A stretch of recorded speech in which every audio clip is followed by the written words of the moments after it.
Hey guys, welcome back to my channel SS Afrin blog. আশা করি তোমরা সবাই ভালো আছো। অনেক দিন পরে আবার একটা ভিডিও নিয়ে চলে আসলাম। আজকে আমি বানাবো আম মাখা। এজন্য প্রথমেই আমি কয়েকটা শুকনো মরিচ ভালোভাবে ভেজে নিয়েছি।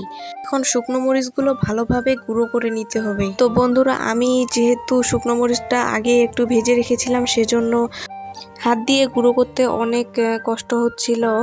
তো তারপরেও আমি মরিচটা গুঁড়ো করলাম। গ্রীষ্মকালে আম হবে আর আম ভর্তা খাবো না, তা কি কখনো হয়?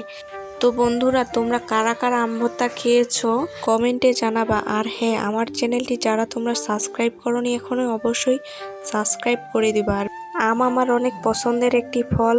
উত্তরবঙ্গে আম একটু দেরিতেই হয়, কিন্তু এই ছোট ছোট আমগুলো দেখেই আমার লোভ সামলাতে পারতেছিলাম না, সেজন্য ছোট ছোট আমগুলো দিয়ে আমি ভর্তা বানাই ফেললাম। আর আম ভর্তা খেতে আমার অনেক ভালো লাগে, এজন্য আমি প্রায় সময় আম ভর্তা করে খাই, মানে একদিন পর পরেই আম ভর্তা খাই। আর বন্ধুরা, শুকনো মরিচ দিয়ে আম ভর্তা করলে কিন্তু খেতে অনেক মজা হয়।